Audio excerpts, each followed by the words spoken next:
Tends leur tes mains compatissantes et conduis-les au Seigneur Jésus. Parle-moi, parle-moi, et je te répondrai avec joie. Parle-moi, parle-moi, et je te répondrai, envoie-moi.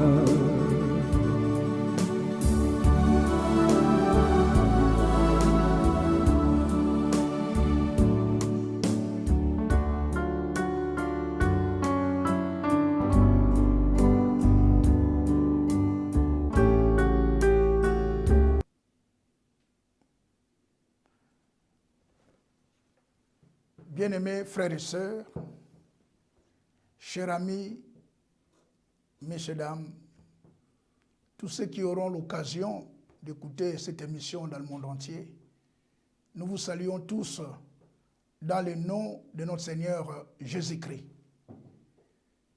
Aujourd'hui, par la grâce de Dieu, nous avons eu ce privilège d'utiliser cet instrument pour la bonne nouvelle de l'Évangile. Alors nous voulons, dans un premier temps, remercier le Seigneur d'avoir utilisé notre frère Jean-Daniel pour permettre qu'il y ait cet espace. Que Dieu le bénisse, qu'il bénisse aussi principalement l'Assemblée d'Orléans, tous les saints de l'Assemblée d'Orléans, que les riches bénédictions de Dieu reposent sur vous, et tous les corps de Christ dans le monde entier, que les riches bénédictions de notre Dieu reposent sur chacun. Et le désir profond du cœur qui a permis qu'on puisse avoir cette émission, c'est par rapport à cet ordre divin que le Seigneur avait dit que cette bonne nouvelle sera prêchée dans le monde entier pour servir de témoignage. Et après viendra la fin. Voilà le pourquoi de cette émission. Et cette émission est là pour servir de témoignage de notre Seigneur Jésus-Christ. Et c'est pour cette raison que je suis sur ce plateau pour ce témoignage-là. Et le témoignage, nous avons beaucoup entendu le témoignage des hommes. Mais la parole de Dieu dit, le témoignage de Dieu est plus grand. Et c'est ce témoignage que nous voulons, pendant quelques minutes, parler pour cet instant. Nous avons entendu plusieurs témoignages dans le monde. Mais permettez-moi que je puisse lire dans la Bible, dans 1 Jean, chapitre 5. Et après cette lecture, je prierai le Seigneur pour qu'il puisse m'aider pour cet instant de méditation et de l'écoute de sa parole. Je lis dans 1 Jean chapitre 5 à partir du verset 9. Il est dit dans la Bible, la parole de Dieu, « Si nous recevons les témoignages des hommes, le témoignage de Dieu est plus grand. Car le témoignage de Dieu consiste à ce qu'il a rendu témoignage à son Fils. » Verset 10. « Celui qui croit au Fils de Dieu a ce témoignage en lui-même. Et celui qui ne croit pas Dieu le fait mentir, puisqu'il ne croit pas au témoignage que Dieu a rendu à son Fils. » Le verset 11. « Et voici ce témoignage. C'est que Dieu nous a donné la vie éternelle et que cette vie est dans son Fils. Celui qui a le Fils a la vie. Celui qui n'a pas le Fils de Dieu n'a pas la vie. » Je vais prier le Seigneur pour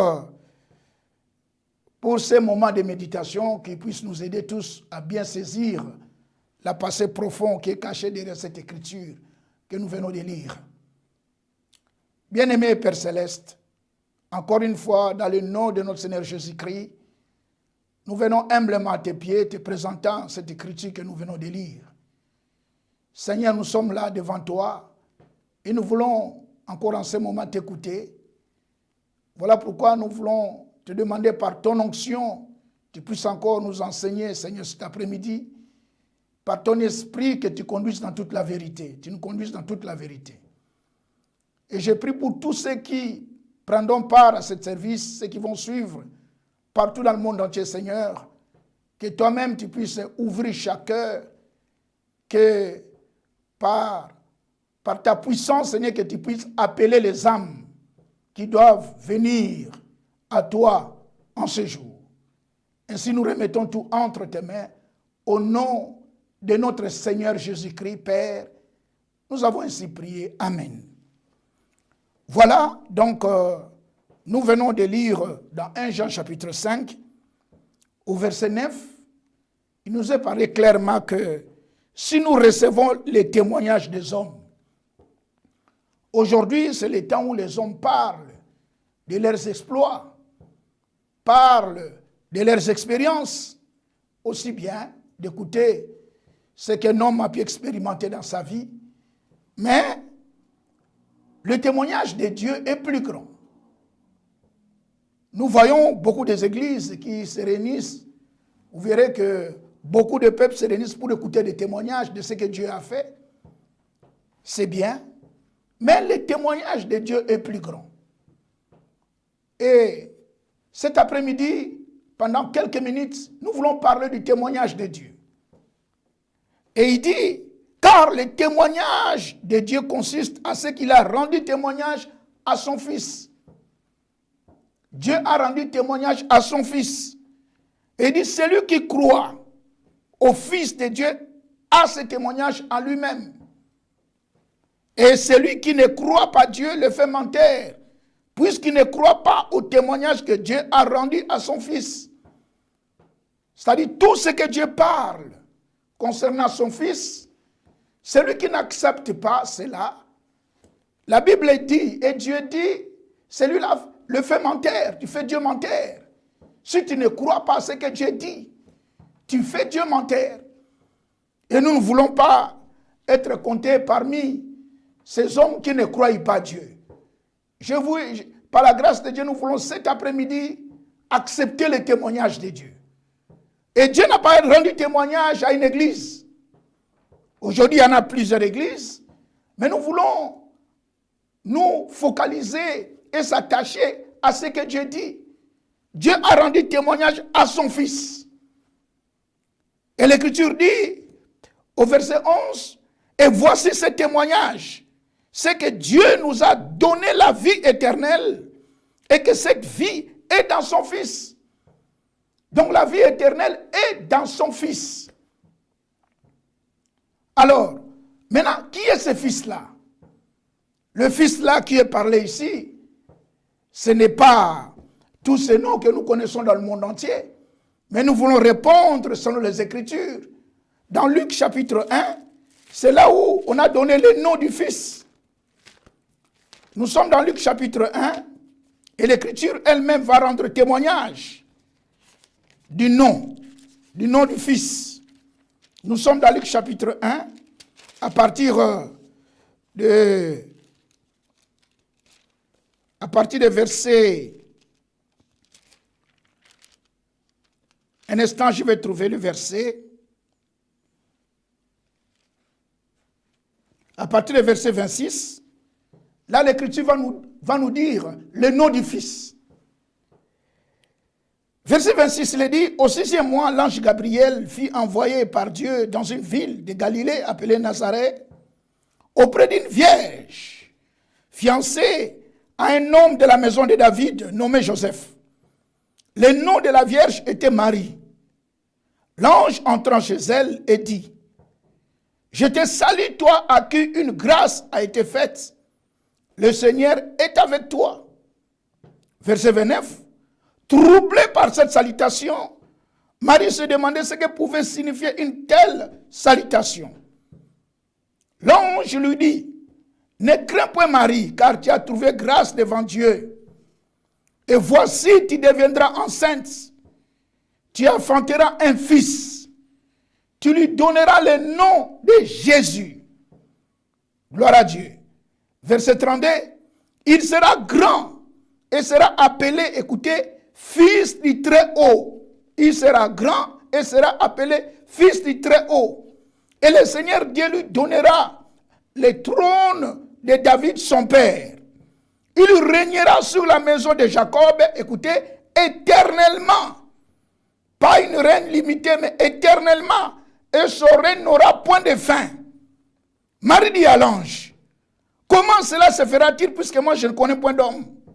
L'ange lui dit, le Saint-Esprit viendra sur toi et la puissance des Très-Hauts te couvrira de son ombre. C'est pourquoi le saint enfant qui naîtra de toi sera appelé fils de Dieu. Alors, ça c'est le témoignage des Saintes Écritures.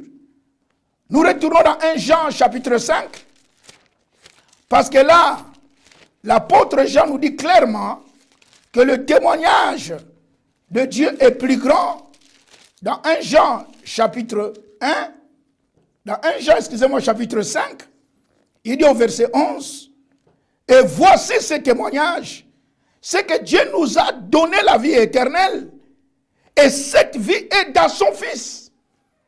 Donc le Fils là, c'est l'homme Jésus. Dans l'Écriture, quand il est parlé de Jésus étant homme, il faut laisser Jésus étant homme. Quand il est parlé de Seigneur Jésus-Christ, il faut laisser Seigneur Jésus-Christ. Quand l'Écriture parle de Jésus étant homme, cela veut dire l'homme Jésus né à Bethléem. Il a eu un commencement à Bethléem. Il est né à Bethléem étant fils. Il est né étant fils. Parce que nous voyons dans Luc chapitre 1, quand l'ange est venu, il dit que le saint enfant qui naîtra de toi sera appelé fils de Dieu. Donc nous voyons que cet enfant-là ne vient pas de Joseph. Parce que Marie était vierge. Et Marie a répondu même que je ne connais pas d'homme. Comment cela va se faire? Et l'ange lui dit, le Saint-Esprit te couvrira. Donc nous voyons que l'homme Jésus, cette sémence, est venue directement de Dieu. Vous voyez? Donc il est né dans cette humanité. Il est entré dans cette humanité. Il est né à Bethléem. Donc il a eu un commencement. Jésus, homme, a eu son commencement à Bethléem. Maintenant, il est venu et il est né sur cette terre pour un but. Il est venu et né sur cette terre pour sauver l'humanité. Jésus étant fils, c'est-à-dire le Rédempteur. Il est venu pour sauver, il est venu pour avoir le sang. Parce que l'humanité était perdue. Par Adam, nous tous nous étions perdus. Il y a un seul qui avait désobéi. C'était Adam. Il avait désobéi à l'ordre divin. Et la désobéissance d'Adam a conduit toute l'humanité dans le péché. Voilà pourquoi l'apôtre Paul écrit dans Romains chapitre 3, à partir de verset 3 et verset 23, excusez-moi, il dit, tous ont péché et sont privés de la gloire de Dieu. Par la désobéissance d'Adam, il nous a tous conduits dans la désobéissance. Par la désobéissance d'Adam, il nous a tous conduits dans la mort. Il y a un qui avait désobéi et à cause de sa désobéissance, toute l'humanité a été conduite dans cette position de désobéissance et la mort a régné. Maintenant, Dieu qui est amour, à cause du grand amour dont il nous a aimés, comme il y a un qui avait désobéi, lui aussi, il a aussi envoyé un qui a obéi. Et celui-là qui a obéi à notre place, c'est l'homme Jésus. Il y a un qui a désobéi, mais il y a un qui a obéi. Il est venu sur cette terre pour obéir. Alléluia. Pour remplir l'exigence, pour nous amener à la vie. Voilà pourquoi l'homme Jésus naquit à Bethléem. Et cet enfant-là, qui est né à Bethléem, était différent d'Adam. Parce que Adam fut créé. Adam n'était pas né. Adam était créé. Dieu a pris la poussière de la terre et il a créé Adam. Vous verrez la différence d'Adam avec nous. Adam n'avait pas de nombril. Parce que le nombril, quand on a ça, c'est pour qu'il y ait cette cordon. L'enfant qui doit naître cordon avec sa mère.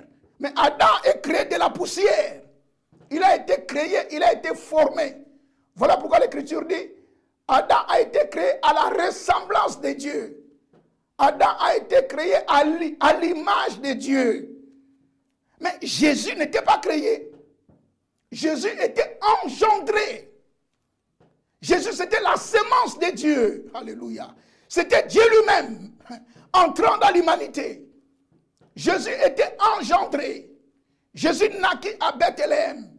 Et la différence qui est entre Jésus, le second Adam, c'est que Jésus était engendré, Adam était créé, Jésus n'était pas créé, Jésus était engendré.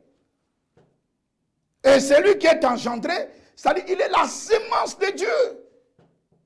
Donc, Dieu lui-même est venu sauver l'humanité, parce que l'humanité était séparée de Dieu à cause de la désobéissance d'Adam. Et la mort a régné.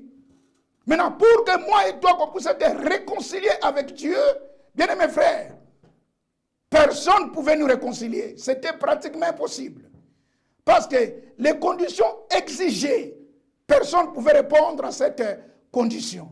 Depuis Adam, passant par tous les prophètes, Abraham, Moïse, tout, personne n'était incapable de répondre à cette exigence. Parce que ce qui a été demandé, il fallait donner une vie sans péché. Il fallait que celui qui devait mourir pour nous puisse avoir le pouvoir de mourir et de revenir à la vie. Mais cette condition, c'était pratiquement impossible qu'un être humain puisse répondre à cela. Voilà le pourquoi Dieu lui-même entra en scène. Le grand Dieu créateur de l'univers était obligé de devenir humain. Il est entré dans l'humanité. Voilà pourquoi vous remarquerez que le mot de Jésus il y a Jésus-Christ, c'est un mot composé. Jésus-Christ. Jésus, homme, naquit, mais Christ n'est pas né.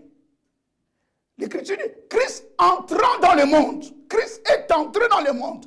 Mais Jésus est né. Nous allons voir ça pendant quelques minutes, le pourquoi de tout ce que je suis en train de mentionner là. Parce que nous parlons des témoignages de Dieu.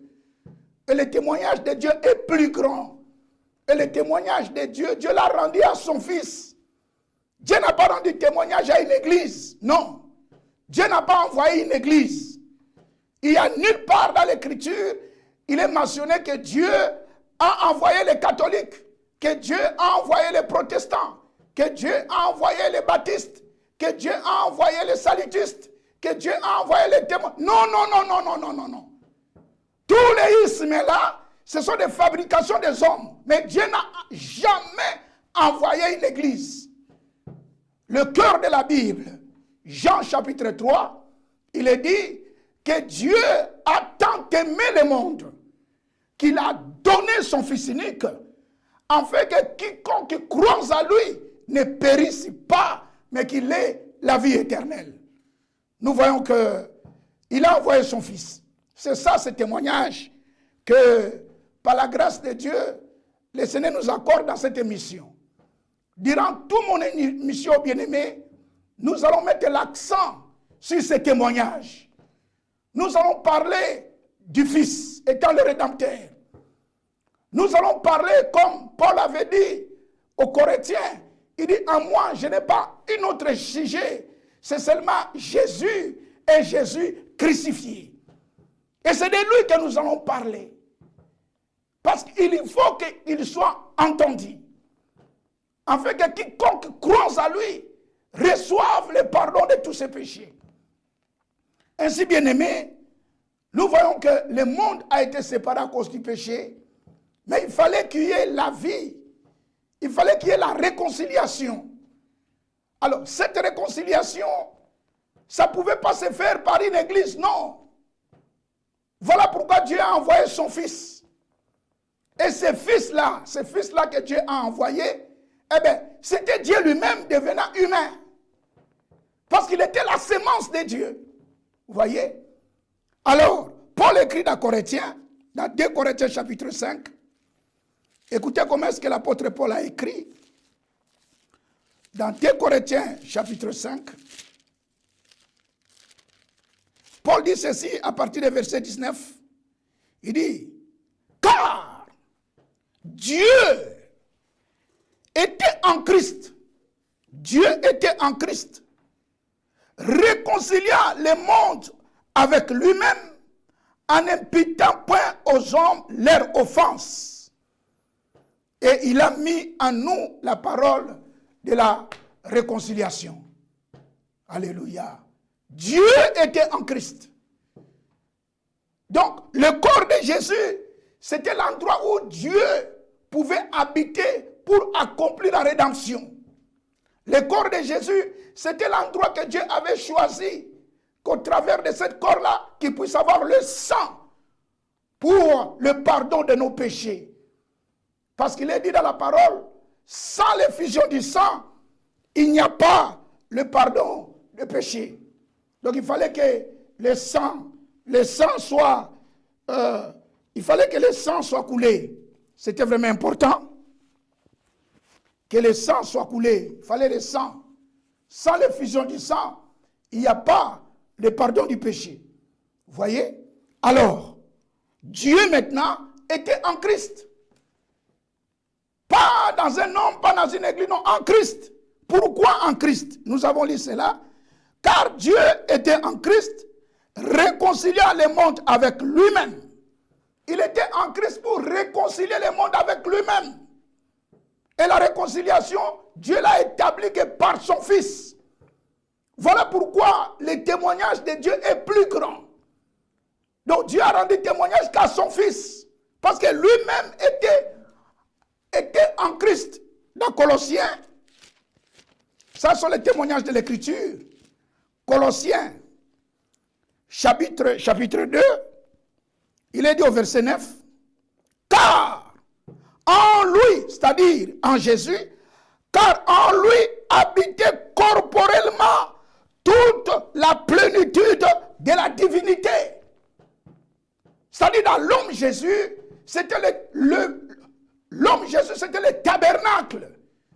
Et au-dedans de ce tabernacle, habitait corporellement toute la plénitude de la divinité. Cela veut dire quoi? Tout ce que Dieu était dans l'ancienne alliance. Si vous allez dans l'ancienne alliance, vous verrez que Elohim, c'est Dieu qui habite une lumière inaccessible que personne n'a vue, que personne ne peut voir. Ce Dieu-là avait à cœur de sauver. Alors s'il était resté dans cette forme de lumière, il ne pouvait pas sauver. Alors il est sorti de cette forme de lumière et il a eu un corps qu'on pouvait voir. Et en hébreu, on a appelé cela Yahweh. Qu'est-ce que Yahweh? Yahweh, c'est la manifestation visible de Elohim. Quand Elohim devient Yahweh, il devient Yahweh pour sauver. Là, si vous lisez dans Exode chapitre 6, vous verrez comment est-ce que Elohim s'est révélé à Moïse pour libérer Israël sous l'oppression de Pharaon. Et là, au verset 1 d'Exode 6, Yahweh dit à Moïse, tu verras aujourd'hui ce que je ferai à Pharaon. Là, nous voyons, c'est Elohim qui est sorti de cette forme de lumière. Donc, il est entré dans le temps pour sauver. Alors, dans l'ancienne alliance, il s'est révélé à Moïse étant Yahweh. Lui-même aussi, il s'est révélé à Abraham et à Isaac et à Jacob étant El Shaddai, c'est-à-dire le Dieu tout-puissant. Et Abraham, il s'est révélé encore étant Jéhovah Jireh. Donc nous voyons tout ce que Dieu était dans l'ancienne alliance, toute sa révélation étant Jéhovah Jireh, Jéhovah Nissi, Jéhovah Ra, Jéhovah Shalom, hein? El Shaddai, Yahweh, tout ce qu'il était dans l'ancienne alliance, toute cela, cette plénitude-là, a été déversée en ce jour dans l'homme Jésus. C'est ce que Paul écrit dans Colossiens chapitre 2 à partir du verset 9. Il dit, car en lui habitait corporellement alors toute la plénitude de la divinité. Alléluia. Tout était dans cet homme-là. C'est lui que nous parlons. C'est lui que le grand Dieu a rendu témoignage. Donc nous voyons que il est devenu humain. Le grand Dieu était devenu humain. Il naquit à Bethléem. C'était pourquoi? Pour qu'il puisse avoir le sang. Et voilà pourquoi dans Actes des Apôtres, nous sommes dans Actes chapitre 20. Là, écoutez comment est-ce que l'apôtre Paul a parlé aux anciens. Dans Actes chapitre 20, il dit ceci à partir de verset 28. L'apôtre Paul exhorte les anciens, il dit ceci. Prenez donc garde à vous-même, écoutez, et à tous les troupeaux sur lesquels le Saint-Esprit vous a établi comme évêque. Mais pourquoi?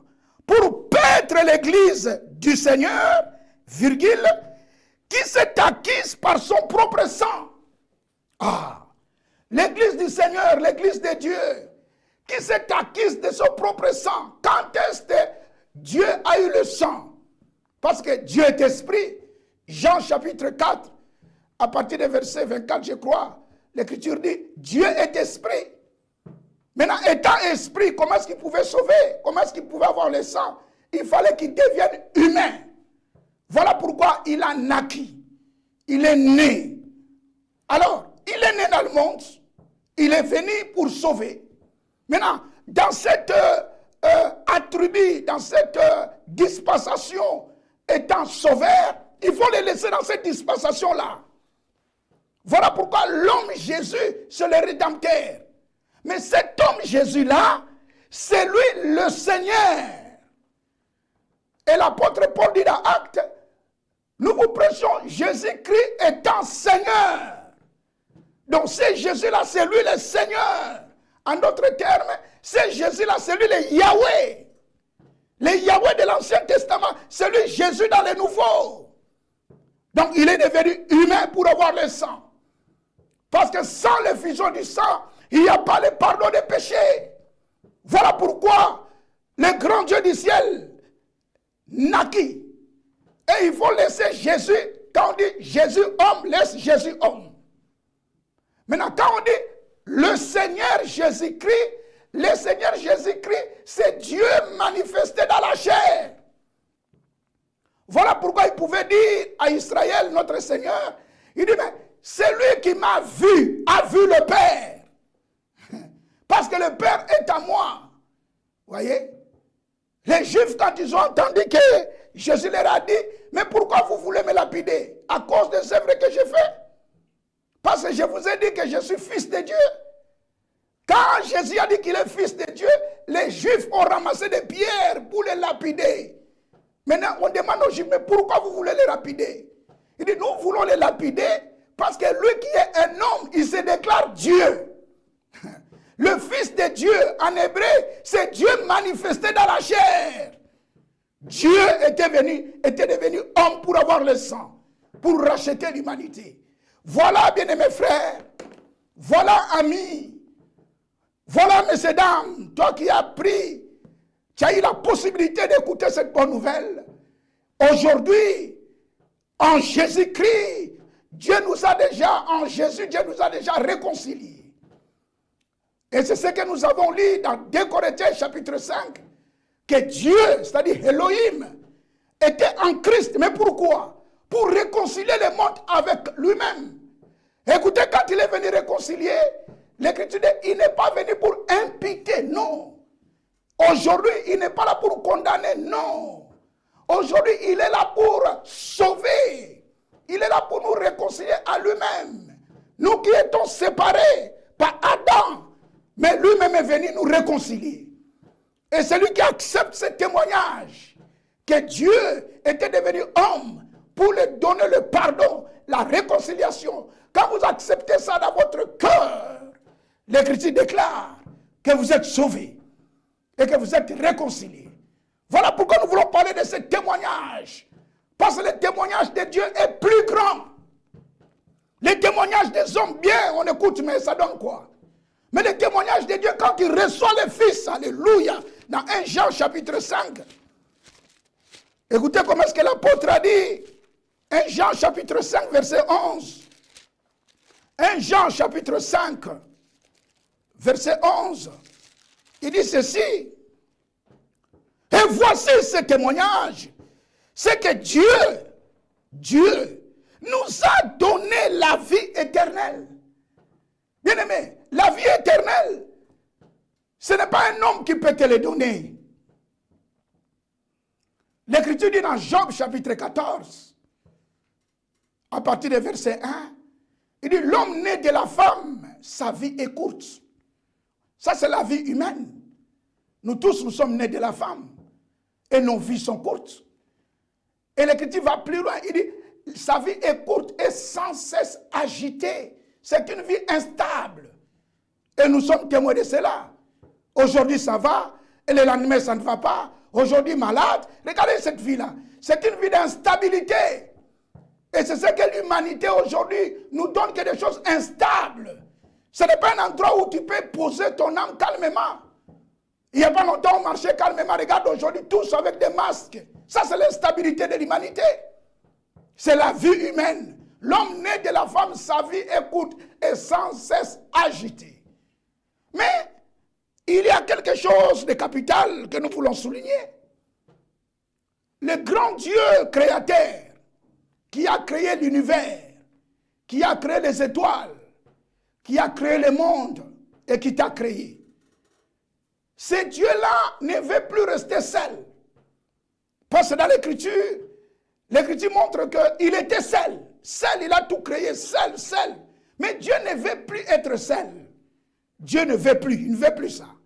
Voilà pourquoi vous verrez que tout le long des âges, dans l'Ancienne Alliance, le Seigneur lui-même a prophétisé, il a annoncé, disant aux hommes, qu'il viendra lui-même et il nous sauvera. Pourquoi Dieu va sauver l'humanité? Ces hommes sauvés, ce n'est pas pour les jeter comme ça qu'ils puissent déambuler. Ils sont sauvés pour vivre avec Dieu. Parce que Dieu veut vivre avec les humains, avec les êtres humains. Dieu veut vivre avec les êtres humains. Dieu veut vivre avec toi. Dieu veut vivre avec moi. Dieu veut vivre avec nous tous. Maintenant, c'est Dieu-là pour vivre avec lui. Mais il faut avoir sa vie. Parce que humainement, nous vivons ensemble parce que nous avons la vie humaine. C'est pour ça qu'on est ensemble. Mais pour vivre avec Dieu, il faut avoir sa vie.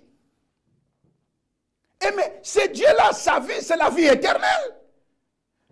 Je vais lire dans Psaume 90, témoignage de l'Écriture.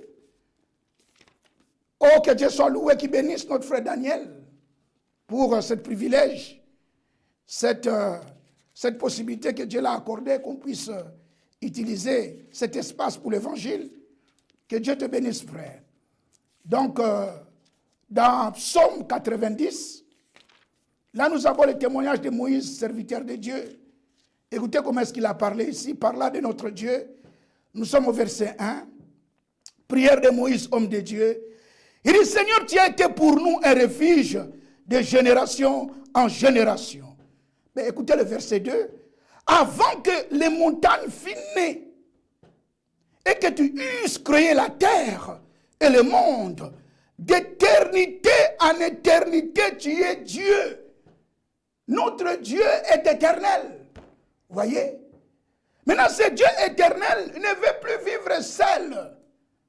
Dieu veut vivre avec les humains. Dans Apocalypse chapitre 21, Apocalypse c'est le dernier livre, écoutez ce que l'apôtre Jean a vu.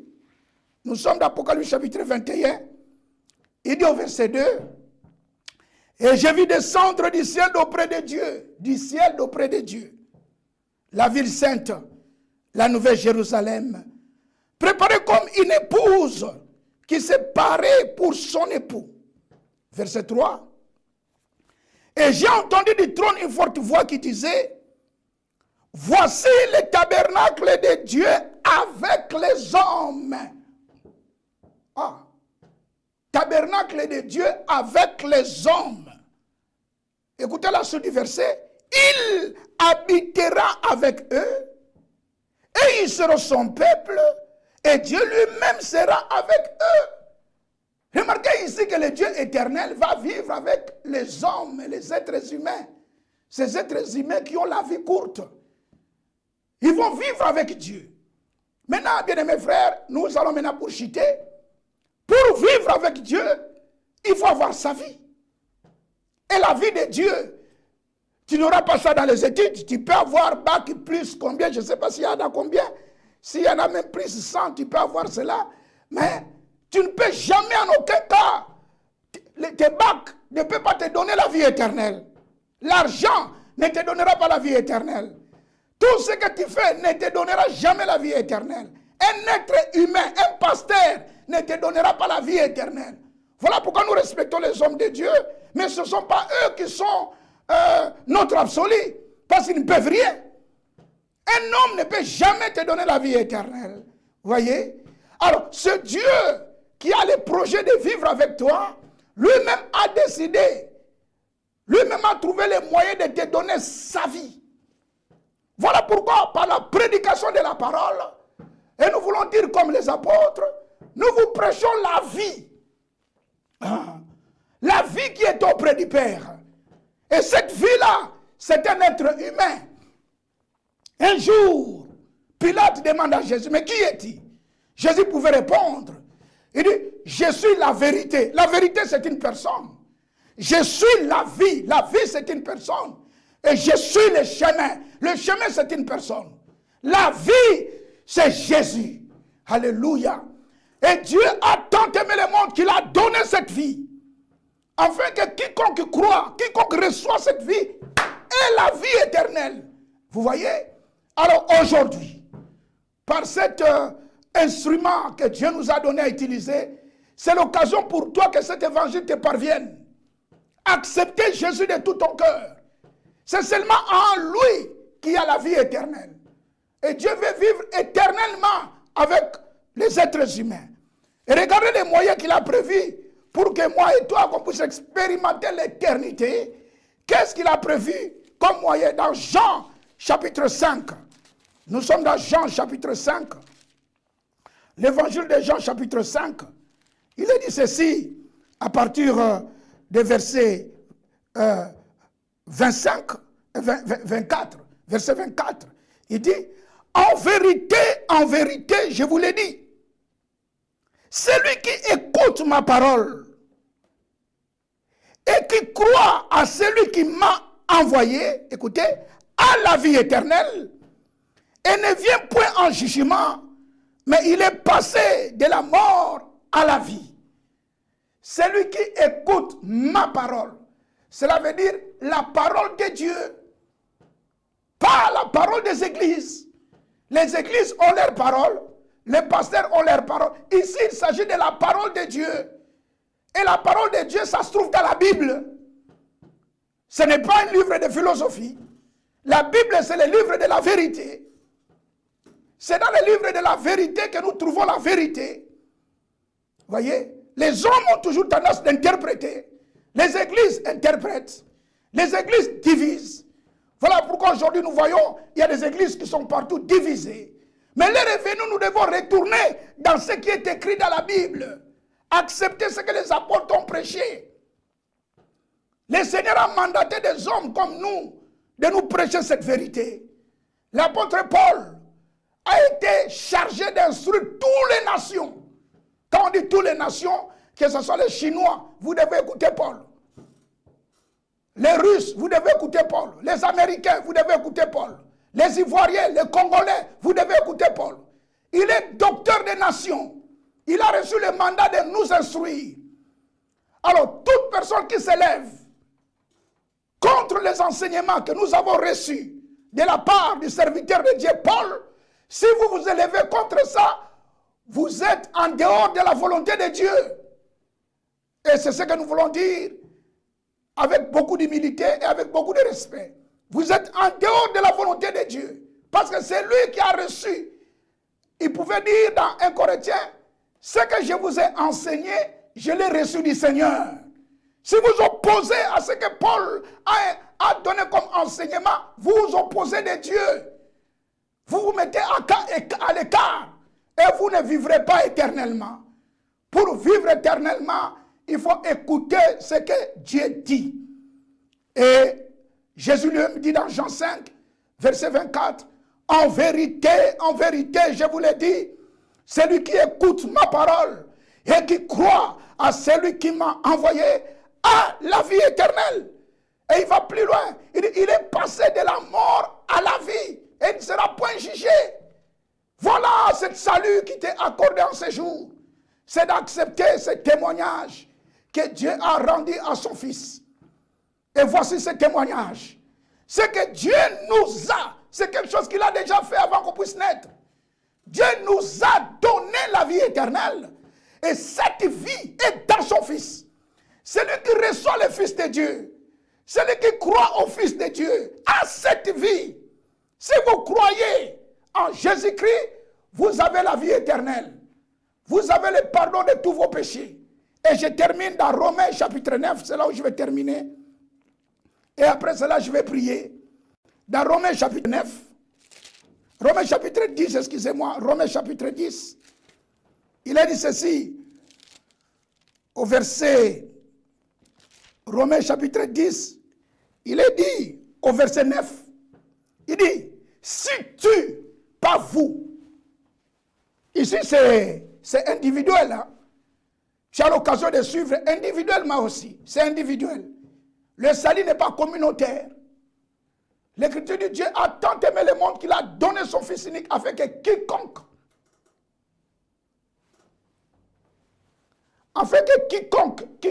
croit, afin que quiconque, c'est individuel. Si papa croit, toi enfant tu ne crois pas, tu n'auras pas la vie. Si l'enfant croit, papa tu ne crois pas, tu n'auras pas la vie. Ce n'est pas le Dieu de la famille, c'est le Dieu individuel. Tu ne diras pas non, moi de toutes les façons, comme ma mère prie, mon père prie, donc ça suffit. Non, ce n'est pas ça. Tu dois faire ton expérience. Voilà pourquoi l'Écriture dit au verset 9, si tu confesses de ta bouche le Seigneur Jésus, et si tu crois dans ton cœur que Dieu l'a ressuscité des morts, tu seras sauvé. Car c'est en croyant du cœur qu'on parvient à la justice, et c'est en confessant de la bouche qu'on parvient au salut. Selon ce que dit l'Écriture, quiconque croit en lui ne sera point confus. Alors, il dit au verset 13, car quiconque invoquera le nom du Seigneur sera sauvé. Pas invoquera le nom du pasteur, pas invoquera le nom de sa dénomination, pas invoquera le nom de son église. Ici, il s'agit du nom du Seigneur. Et le nom du Seigneur, c'est le Seigneur Jésus-Christ. C'est le seul nom qui nous a été donné, par lequel nous avons reçu le pardon de nos péchés, par lequel nous avons reçu la réconciliation. Dieu était en Christ pour réconcilier le monde avec lui-même. Quand tu acceptes Jésus de tout ton cœur, tu acceptes qu'il était né pour toi. Tu acceptes qu'il a été amené à Golgotha pour toi. Tu acceptes qu'il était mort pour toi. Tu acceptes qu'il a été enseveli pour toi. Tu acceptes qu'il est ressuscité pour toi. Tu acceptes que bientôt qu'il va revenir pour toi. La Bible dit, si tu acceptes ça, tu es sauvé. Que Dieu vous bénisse. Maintenant, je vais prier pour vous, pour ces 3 minutes qui me restent. Bien-aimé Père Céleste, l'évangile a été prêché. Je te prie en ce moment même, Seigneur, que tu passes en revue chaque cœur. Toute personne qui aura la possibilité d'écouter cette bonne nouvelle, que ton bon esprit les saisisse et qui vienne à toi. Seigneur, je laisse toutes les personnes qui ont suivi ce message entre tes mains. Sauve les âmes. Au nom de notre Seigneur Jésus-Christ, que le grand Dieu du ciel vous bénisse tous. Amen. Voilà, je suis arrivé à la fin. Que Dieu bénisse tous ceux qui ont suivi. Et le prochain rendez-vous avec vous, il me reste encore 3 services que j'aurai avec vous ici. Et je vous lancerai les jours. Je crois que Je verrai avec mon frère Daniel pour que vous sachiez quel jour que nous allons passer. Et le frère vous donnera mes coordonnées. Ceux qui veulent me contacter, vous me contactez au 07 69 68 76 08. Là, on pourra encore continuer à partager ensemble. Je suis votre frère Inaudi, l'ancien de l'Assemblée d'Orléans. Que le Seigneur vous bénisse richement au nom de notre Seigneur Jésus-Christ. Amen.